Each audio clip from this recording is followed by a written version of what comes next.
I just want to start off by saying that I am incredibly blessed to know some wonderful people, those I've just met yesterday, and some I've been working with for the last 7 months. I have been incredibly nervous, and my coworker, Danielle Espinoza Gonzalez, who you'll hear from later, slipped this postcard under my office this morning, and it says, "Psst, I believe in you, heart, Dani."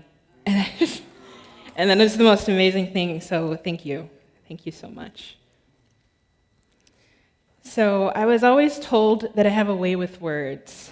From an early age, I loved writing. I was a prolific writer from the beginning. And my 6th grade teacher, Miss Lawson, said to me one day that she could see me having a book of poetry. I loved words so much. I used to get in so much trouble for talking in class and passing notes. And my 6th grade art teacher, Miss Johnson, would say to me, "Miss Smith, you have diarrhea of the mouth." To be at a loss for words for me was failure. And looking back now, I don't know when I became so quiet. I think that after so long of being told to just shut up, I think it stuck. Now, there's a saying in many households or a belief that children should be seen and not heard, or you're told this is adult conversation, and I think there's danger in that. Because for some of us, we learn at early ages that certain spaces aren't for us or that our voices aren't valuable. And we can internalize those lessons and take an incredibly long time to unlearn them, if ever. So I have a weird type of misogyny that I engage in, which is problematic because I'm a feminist and I have my bachelor's degree in women's studies. But every now and then I find myself in a meeting or speaking to a woman or girl, and I sense anger in myself. And I realize that I'm angry because I see so much of myself in her. And I begin to hate both of us for her quietness and her timidity. I hate her because she's cautious when she speaks, because she apologizes mid-thought. And I shame myself for committing such a violent act against another woman, something I vowed I would never do. In my senior year of undergrad at UCLA, my violence against women professor asked each of us in the class how we were going to change the world based on the education that we were receiving. And I'm so glad she started on the other side of the room because I had no idea. And other students answered that they would be women's advocates and lawyers and social workers, all fighting injustices and fighting for women's voices. And our professors and our administrators called us warriors because we were fighting actively for women's voices. And so when it came to me and it was my turn, I was embarrassed because my answer sounded so small in comparison, and I said, "I want to change the world through writing." And I said it with a question in my voice because I wasn't sure how I was going to do that. But it was the only honest answer I had. Now, I was lucky to have found women's studies when I did. I originally was studying American literature and culture, but looking at my reading lists, I saw Whitman, Dickinson, Poe. Now, these are authors that I love. But for the first time, I felt disappointed by their presence, and I saw a gap in the traditional literature, and I wanted to claim a different education. Through women's studies, I found writers and activists, Bell Hooks, Audre Lorde, Adrienne Rich, and their words guided me, especially those of Rich when she said, "You cannot afford to think of being here to receive an education. You will do much better to think of being here to claim one. To claim is to take as the rightful owner. To receive is to act as a receptacle or container for, and the difference is that between being acted upon and acting, and for women, it can literally mean the difference between life and death." As dramatic as that sounds, I can say now that those words helped me, and I had to claim what I can only call a re-education because I had the opportunity to critique my original lessons that I had learned, where the voices of women and people of color and those who don't conform to gender expectations are often ignored. I wanted women's voices to matter. I wanted my voice to matter. I patted myself in the back for having such admirable desires. I was a warrior, remember? So a couple of months ago, I was having a conversation with my mother, and I was reflecting on my educational journey, and I said some words that I can't believe came out of my mouth. I said, yeah, I always kind of wanted to go to college, so I don't really think anyone encouraged me to do it. I kind of just know I always wanted to. And my mom stopped me and she said, excuse me? No, I gave you your first education. When you were in the womb, I would read to you and I would sing to you. When you were a baby, I would take you outside and show you the trees, the plants, the animals. I would introduce you to people. And I emphasize education to all of my children. I did that. And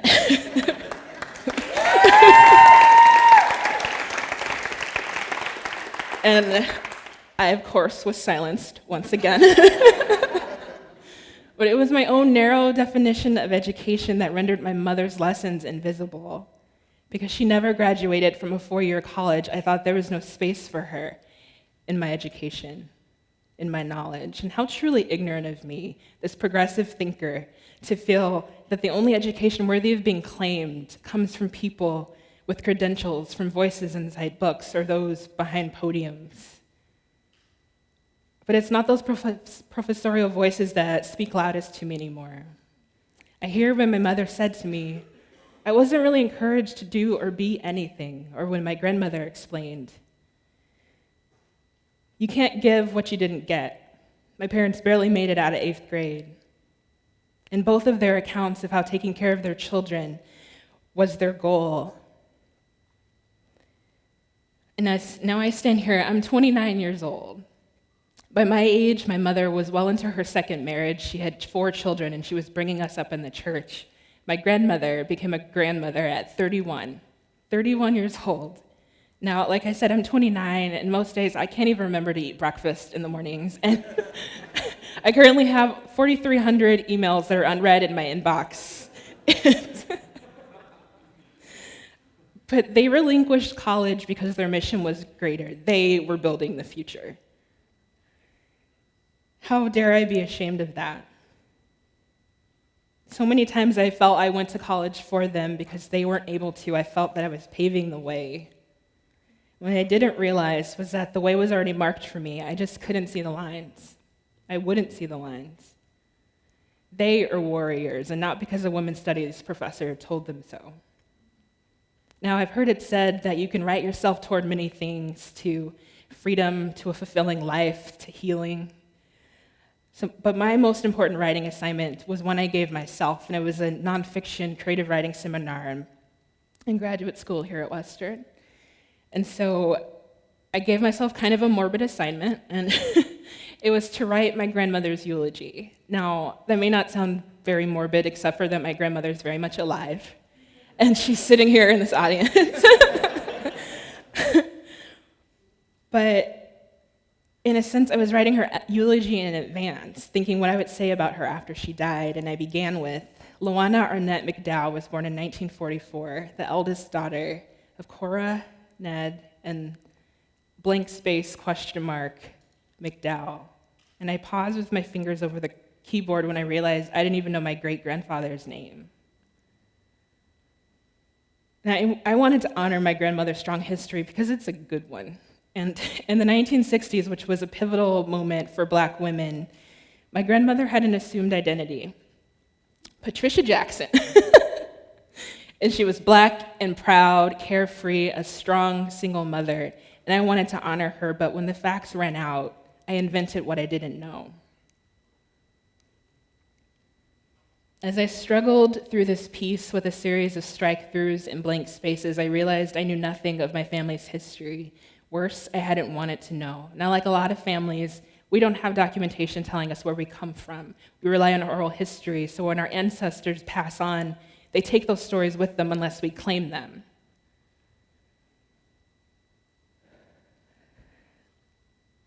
And I was woefully ignorant of my family's history because it was a source of shame that I had fought to ignore for a very long time. And it was because I was afraid of hearing that my family was descended from slaves, as if that's something to be ashamed of. And I wanted to put physical space between myself and the African American community because I had bought into the stereotypes that were cast against us, and I didn't want to be anywhere near that. Now, what I'm about to share I've never shared publicly, but from the ages of 14 to 19, I struggled with an eating disorder, bulimia. I would throw up whatever food I ate. I would turn the faucets on in the bathroom so my family wouldn't hear.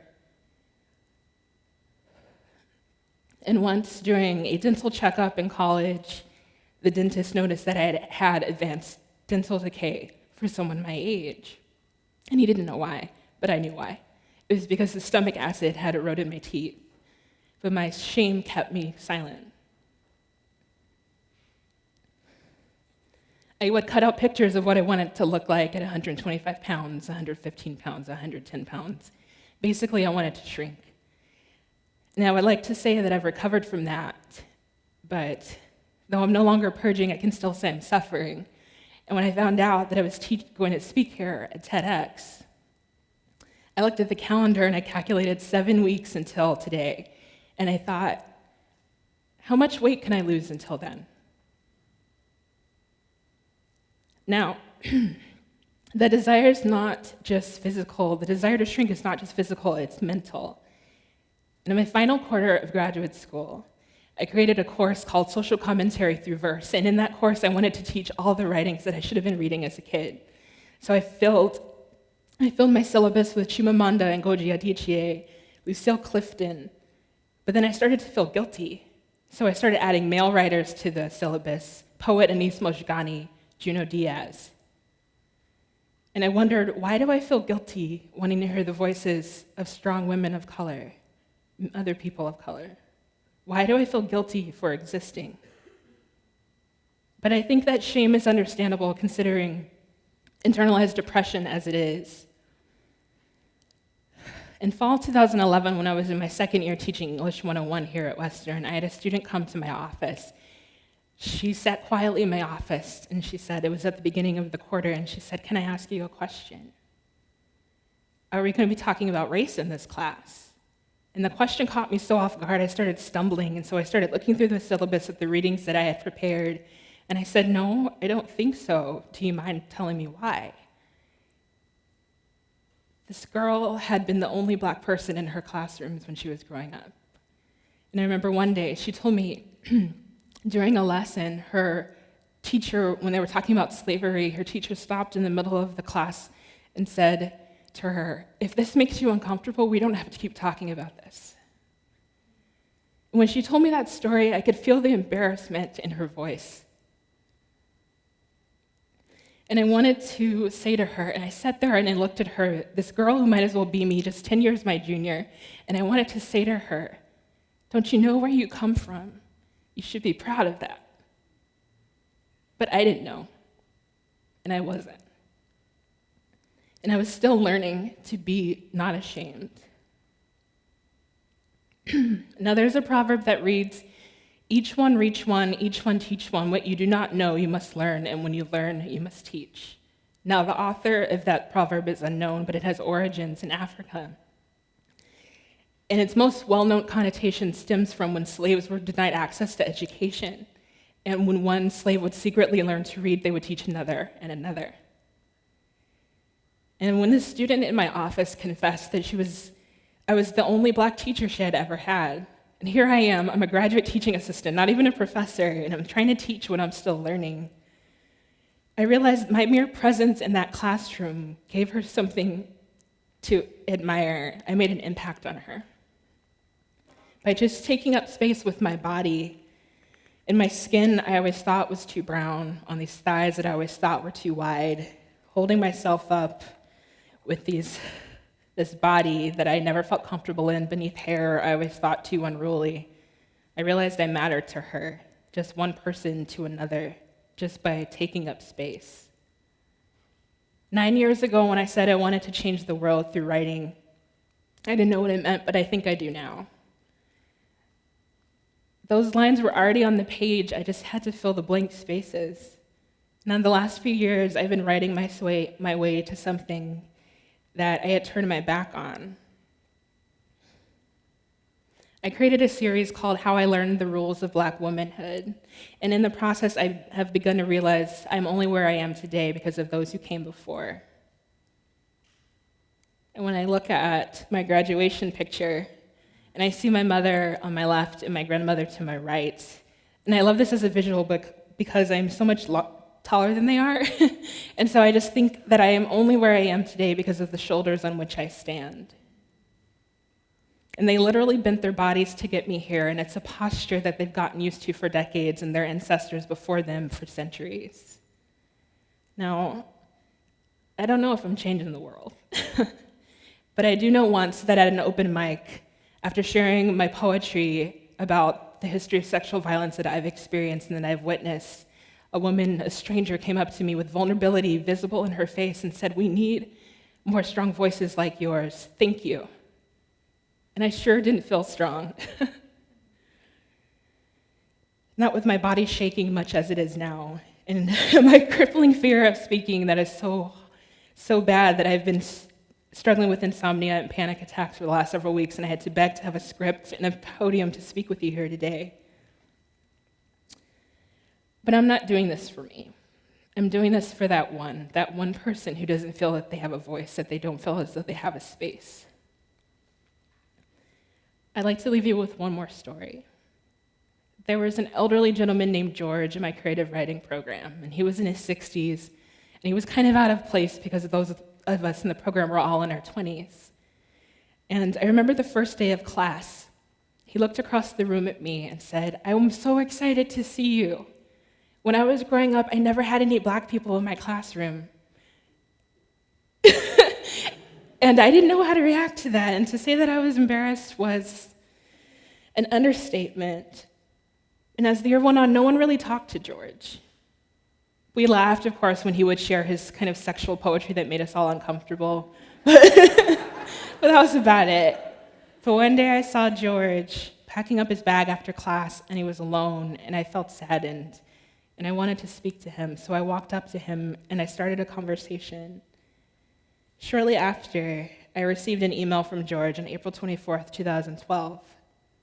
What stands out to me the most is that George said that he could see me on the shelf alongside the strong female writers I had always admired: Lucille Clifton, Gwendolyn Brooks, Gwendolyn Bennett, Rita Dove, Maya Angelou. Now, April is National Poetry Month, and his last paragraph references a poem that I wrote called "Overlooking the Village Green," in which I lamented that I would never find myself in my books on a shelf next to all these great voices. And just last month, the program director wrote us that George had passed away. On April 13th, 2013, again, National Poetry Month, and just a year after, he wrote this email to me. And when I heard the news, I immediately pulled up this email, read it, and I wept. I was grieved. I didn't even remember what I said to him that day. We often don't know when we reach someone. No, I can't know the impact that I'm making. You can't know the impact that you're making. You don't know who your presence might reach or what simply claiming space can do. So please claim space whenever possible. Thank you.